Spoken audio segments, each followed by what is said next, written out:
बिस्मिल्लाहिर्रहमानिर्रहीम। अस्सलाम वालेकुम views with news to you के साथ मैं सदीक साजिद। उम्मीद है आप सब खैरियत से होंगे। आप देख रहे हैं news to you. Viewers, chairman NAB justice retired Javed Iqbal लग ये रहा है कि एक बड़े भंवर में जल्द ही फंसने वाले हैं, क्योंकि उनकी पार्लिमानी पब्लिक अकाउंट्स कमेटी को गुमराह करने की जो कोशिश थी और पीएसी से राह फरार की जो कोशिश थी वो नाकाम बना दी गई है।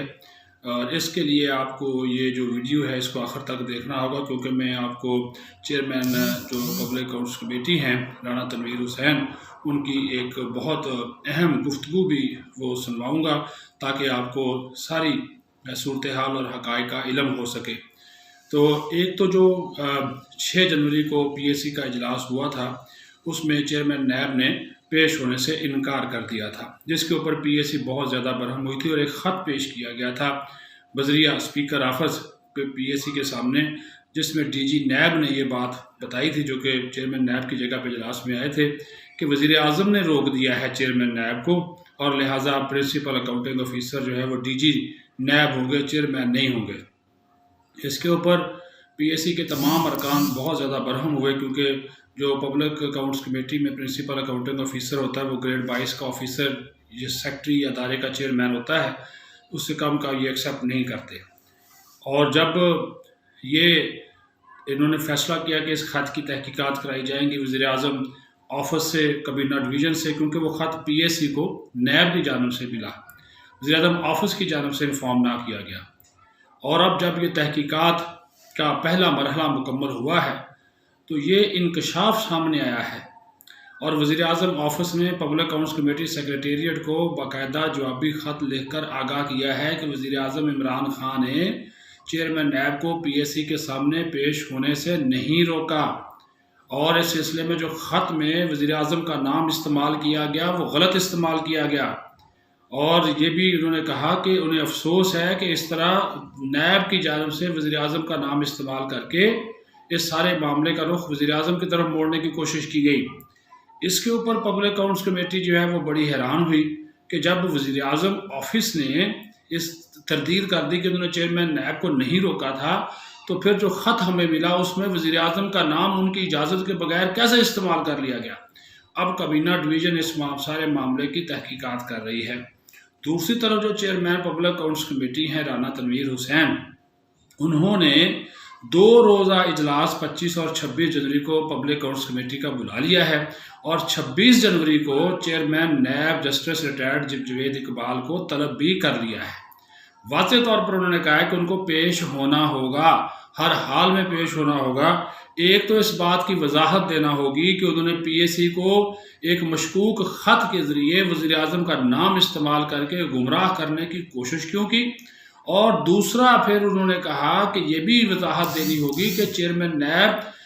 ने जब खुद कहा कि आप 6 जनवरी का टाइम रख लें और 6 जनवरी के दिन जब तमाम अरकान मौजूद थे उस दिन उन्होंने आने से इनकार क्यों किया और ये ख़त पेश कर दिया गया। और ये भी एक इम्पॉर्टेंट चीज़ मैं आपको बताता जाऊं कि ये भी पार्लिमानी पब्लिक अकाउंट्स कमेटी फैसला करने जा रही है कि अगर ये साबित हो गया तहकीकात के दौरान कि चेयरमैन नैब ने या चेयरमैन नैब के ऑफिस ने वज़ीर आज़म का नाम गलत इस्तेमाल किया, पीएसी को गुमराह करने की कोशिश की, पीएसी के अहकामात के बावजूद इजलास में पेश होने से इनकार किया, तो फिर उनके खिलाफ रेफरेंस दायर किया जाएगा। जी व्यूवर्स, और वो रेफरेंस सदर मुमलकत को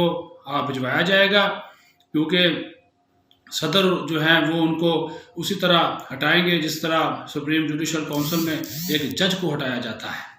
और अगर ये रेफरेंस चला गया तो चेयरमैन नैब जो कि पहले ही एक्सटेंशन पे हैं, क्योंकि वो उनकी मुद्दत तो ख़त्म हो चुकी है, अब तो एक वो सदारती आर्डिनेंस के सहारे चल रहे हैं, तो उनके लिए बहुत ज़्यादा मुश्किल जो है वो खड़ी हो जाएगी। अब इस तमाम तर सूरत हाल में 26 जनवरी को दोबारा चेयरमैन नैब को बुलाया गया है और चेयरमैन नैब को पेश होकर न सिर्फ वजाहत देनी होगी बल्कि ये भी करना होगा कि तमाम तर जो चीज़ें हो रही हैं वो इस तमाम तर मामले में किस तरह पीएसी को इग्नोर करके, गुमराह करके और लाइलम रखने की कोशिश की जा रही, तो ये एक्सेप्टेबल नहीं होगा। इस बारे में PSC کا ایک واضح فیصلہ آ چکا اور وہ اس سے پیچھے ہٹنے کو بالکل تیار نہیں ہیں، اور اب 26 جنوری کو اگر چیئرمین نائب پیش نہیں ہوتے تو ان کے لیے بہت بڑی مشکل کھڑی ہونے والی ہے، اور اس دوران اگر تحقیقات میں یہ ثابت ہو گیا کہ مشکوک خط اور وزیر اعظم کا نام PSC کے ساتھ غلط استعمال کیا گیا تو پھر بھی جسٹس ریٹائرڈ جوید اقبال کی جو مدت ملازمت ہے وہ کسی اور طرف جا سکتی ہے، ختم ہو سکتی ہے، ان کا کانٹریکٹ ختم ہو سکتا ہے، کیونکہ یہ ایک ریفرنس اگر چلا گیا تو اس سے مشکلات جو ہیں وہ بڑھتی چلی جائیں گی۔ اس حوالے سے جب ہم نے گفتگو کی رانا تنویر حسین سے تو ان کا کیا کہنا تھا، آئیے دیکھتے اور سنتے ہیں، اور آپ سے اجازت بھی چاہتے ہیں، اور آپ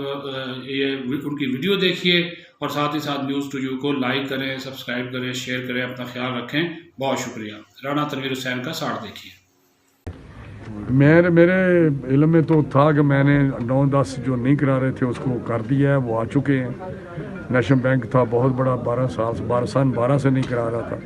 لیکن ابھی انہوں نے مجھے بتایا کہ شاید کچھ رہ گیا، میں نے لسٹ مانگی ہے، لیکن میرے علم میں اس وقت نہیں۔ جب وہ ملتی ہے لسٹ تو ان کو بیچ میں لائیں گے ہر صورت۔ تو نیب کا آپ نے کہا کہ کب بلا رہے ہیں، 26 کو رکھا ہے، اور ان کا دوبارہ نیب والوں کو کب بلا رہے ہیں؟ 26 کو 26 تاریخ کو 26 اور تاریخ جو کو ریفرنس کی بات ہو رہی تھی اس پہ کیا؟ نہیں، ابھی اس میں آپ دیکھ رہے ہیں کیا چیئرمین اس میں انوالو ہے یا نیچے کسی نے کیا ہے۔ اگر نیچے پرائم منسٹر آفس نے تو اپنے آپ کو نکال لیا کہ ہم نے نہیں کیا۔ اب یہ ہے کہ کیا چیئرمین نیب نے کیا ہے، اس کی کیا اس کی ڈائریکشن پہ ہوا ہے، تو پھر تو اس پہ جو آپ بات کر رہے ہیں ریفرنس والی وہ کمیٹی میں ڈسکس کریں گے کہ لیگل کورس آف ایکشن کیا ہے۔ سر